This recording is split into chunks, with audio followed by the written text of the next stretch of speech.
दोस्तों आज हमारा देश भारत वर्ल्ड का 5th लार्जेस्ट इकोनॉमी है। आज हम चुनिंदा देशों में से एक हैं जिन्होंने मून पर सेफ लैंडिंग किया है और साथ ही साथ हमारा देश आज दुनिया का चौथा सबसे ताकतवर देश है। लेकिन दोस्तों इतना सब कुछ के बाद भी हमारा देश आज एजुकेशन के मामले में बहुत ही पीछे है। जी हाँ दोस्तों, एजुकेशन के मामले में इंडिया वर्ल्ड में 33 नंबर पे आता है। वही ब्रिक्स कंट्री में इंडिया का लिटरेसी रेट सबसे ज्यादा नीचे है। करेंटली इंडिया का लिटरेसी रेट 78% है। वही हमारा पड़ोसी चाइना का लिटरेसी रेट 92% है। और तो और इंटरनेशनल पीसा टेस्ट जिसमें 74 कंट्रीज पार्टिसिपेट किए थे उसमें इंडिया सेकंड लास्ट पर था। लेकिन अब लगता है कि सारे प्रॉब्लम सॉल्व होने वाले हैं क्योंकि गवर्नमेंट ने इन्हीं सब प्रॉब्लम्स को ध्यान में रखते हुए 2020 में न्यू एजुकेशन पॉलिसी को लॉन्च किया। The Indian government is rolling out major reforms soon. 2015 में कमेटी बनाई गई, इसको काम दिया गया नेशनल एजुकेशन पॉलिसी बनाने का। भारत सरकार ने न्यू एजुकेशनल पॉलिसी 2020 को लॉन्च किया था। 21वीं सदी की टेक्नोलॉजी को साथ लेकर 21वीं सदी की जरूरतों को पूरा करने वाली एजुकेशन सिस्टम भी उतनी ही जरूरी है।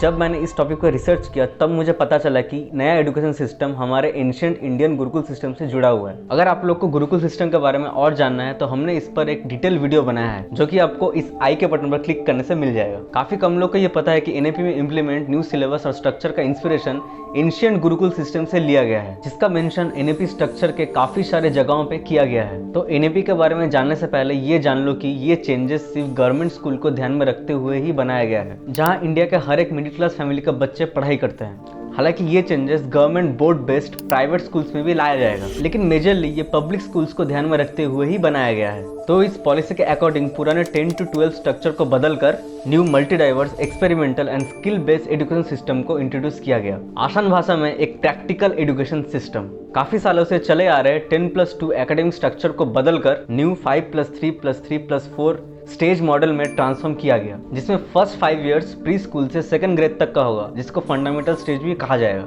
नेक्स्ट 3+3 स्टेज जिसमें 3rd से 5th और 6th से 8th क्लास तक होगा, जिसे प्रिपरेटरी और मिडिल स्टेज भी कहा जाएगा। और लास्ट स्टेज जिसमें 9 to 12 स्टैंडर्ड तक होगा, जिसे सेकेंडरी स्टेज भी कहा जाएगा। अब इस करिकुलम का पहला स्टेज का अगर बात करें तो इसमें 3 इयर्स प्री स्कूल है, जिसे विद्या पयस का नाम भी दिया गया है। अब इस स्टेज में मेजर चेंजेस ये है कि पहले गवर्नमेंट स्कूल में टॉय बेस्ड लर्निंग नहीं हुआ करता था, उसकी जगह बेसिक कम्युनिकेशन स्किल जैसे नंबर और अल्फाबेट्स ही सिखाया जाता था। लेकिन न्यू एजुकेशन सिस्टम में प्री स्कूल से ही टॉय बेस्ड लर्निंग शुरू हो जाएगा। और इसमें गवर्नमेंट ने अभी इंडियन एंशिएंट गेम्स जैसे चौपाट, लूडो और स्नेक एंड लैडर्स को कंपलसरी कर दिया है, जिससे बच्चों का पढ़ाई के साथ साथ एंटरटेनमेंट भी हो जाएगा, और वो किसी दबाव के कारण नहीं बल्कि अपनी इच्छा से स्कूल आए। अब बात करें प्ले ग्रुप सेक्शन की तो उसे सिंपल पजल और pattern tracing based brain trickling activities को इंक्लूड किया गया है, जिससे बच्चों में क्यूरियोसिटी, प्रैक्टिकल नॉलेज और प्रॉब्लम सॉल्विंग एटीट्यूड डेवलप होगा। इसी कारण से गवर्नमेंट ने प्री स्कूल से ही सारे टेक्स्ट बुक को हटाकर टॉयज बेस्ड लर्निंग को इंट्रोड्यूस किया है, जिसका प्रूफ आपको एनएपी 2020 के ऑफिशियल डॉक्यूमेंट में मिल जाएगा। इसका लिंक मैंने आपको डिस्क्रिप्शन में दे दिया है। अब बात करते हैं फर्स्ट एंड सेकंड ग्रेड की। इनमें मेजर चेंजेस ये हुआ है कि अब बच्चों को 6th ग्रेड के subject first and second grade से ही पढ़ाए जाएंगे। मतलब फर्स्ट ग्रेड से ही arts and music, languages, math, science, social science, humanities, sports and vocational education जैसे टोटल 8 सब्जेक्ट बेसिक लेवल से ही पढ़ाए जाएंगे। अब आते हैं नेक्स्ट स्टेज जिसका नाम है प्रिपरेटरी स्टेज, जिसमें 3 स्टैंडर्ड से 5th स्टैंडर्ड तक है। तो इसे मेनली फोकस टीचिंग स्टाइल पे किया गया है। तो पहले क्या होता था कि टीचर बस पढ़ाते जाते थे और बच्चों को घंटा कुछ समझ में आता था। ठीक है, ये बताओ कौन सा सब्जेक्ट अच्छा लगता है?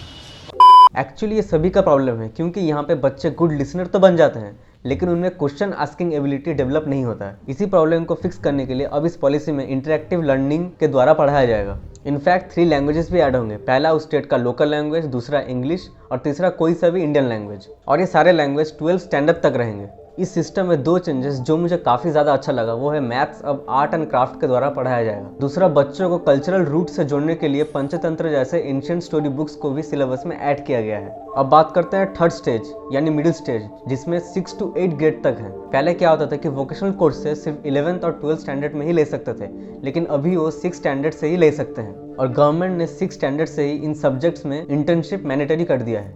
अब वोकेशनल कोर्सेज में AI, beauty, wellness, mass media और ऐसे ही रियल वर्ल्ड में काम आने वाले स्किल्स को इंक्लूड किया गया है। लेकिन किसी सेक्टर जैसे ट्रैवल एंड टूरिज्म में इंटर्नशिप करना है तो इसमें लोकल बिजनेस की भी हेल्प ली जा सकेगी। अब इससे बच्चों में स्किल डेवलपमेंट काफ़ी अर्ली एज से ही हो जाएगा। अब देखिए दोस्तों, इंडिया में वोकेशनल कोर्सेज सिर्फ 5% लोग ही चूज करते हैं, जो कि इंटरनेशनल लेवल से काफ़ी कम है। अब यूएसए में 50% लोग, जर्मनी में 50% लोग और साउथ अफ्रीका में 97% लोग वोकेशनल कोर्सेज में इनरोल हो चुके हैं, जिससे उन्हें उनका मनपसंद जॉब मिलने में भी आसानी होती है। अब बात करते हैं सेकेंडरी स्टेज, जिसमें 9 to 12 ग्रेड तक है। ये करिकुलम स्ट्रक्चर का लास्ट स्टेज है। इसमें 9th स्टैंडर्ड से ही बोर्ड एग्जाम को सेमेस्टर वाइज डिवाइड किया गया है, जैसे कॉलेजेस में होता है। इस स्टेज में 5 कंपलसरी सब्जेक्ट के साथ साथ 2 स्किल बेस्ड ऑप्शनल सब्जेक्ट, एक art and physical education and एक वर्क एक्सपीरियंस वाला सब्जेक्ट होगा। जैसे पहले क्या होता था कि 10th खत्म होने के बाद स्टूडेंट्स को साइंस, आर्ट्स एंड कॉमर्स में से कोई एक फील्ड चूज करना पड़ता था, लेकिन अब इस 4 साल के पीरियड में स्टूडेंट्स को टोटल 16 सब्जेक्ट्स पढ़ाए जाएंगे, जिनमें से स्टूडेंट्स अब अपना मन चाहा सब्जेक्ट चूज कर सकते हैं। मतलब अब वो ज्योग्राफी के साथ केमिस्ट्री भी पढ़ सकते हैं। मतलब बेसिकली स्टूडेंट्स अब अपने स्किल और इंटरेस्ट के अकॉर्डिंग पढ़ पाएंगे। अब बात करते हैं कि एनएपी कैसे हमारे एंशिएंट गुरुकुल सिस्टम से इंस्पायर है। तो इसे समझने के लिए गवर्नमेंट को उन 3 प्रूफ्स के बारे में जानना होगा। पहला, एग्जाम्पल बेस्ड एजुकेशन।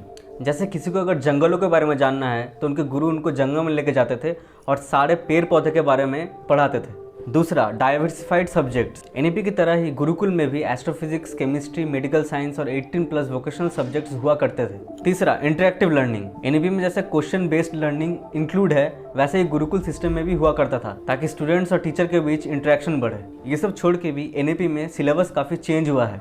जैसे एंशिएंट हिस्ट्री में काफ़ी portion through out standard add हुआ है, जैसे Magadh Greek relation, religious philosophy and हमारे कंट्री के फॉरगॉटन फ्रीडम फाइटर्स। साथ ही साथ स्टूडेंट्स को डेमोक्रेसी का इंपॉर्टेंस समझाने के लिए 6 चैप्टर्स अलग से ऐड किए गए हैं, जिसमें जेपी मूवमेंट जैसे डेमोक्रेटिक मूवमेंट भी ऐड हुआ है। सो इस न्यू एजुकेशन सिस्टम को हमारे रूट से जोड़ा गया है, वो भी 21वीं सेंचुरी में लगने वाले हर एक स्किल को ध्यान में रखते हुए। इसका मेन मोटो यही है कि स्टूडेंट किसी प्रेशर में आकर ना पढ़े, वो अपने मन से पढ़े और आगे बढ़े। गवर्नमेंट ने ये टारगेट लिया था कि 2025 तक ये सिस्टम सारे स्टेट्स में लागू हो जाए, लेकिन इतना बड़ा मैसिव चेंज इतना जल्दी लागू होना काइंड ऑफ इम्पॉसिबल है, क्योंकि इसके लिए अब तक केवल 3 स्टेट्स कर्नाटका, महाराष्ट्र एंड उत्तर प्रदेश में मेजर इम्प्लीमेंटेशन देखा गया है। तो अब आप लोग कमेंट कीजिए कि एनईपी कब तक पूरे भारत में लागू होगा। तब तक के लिए जय हिंद, जय भारत।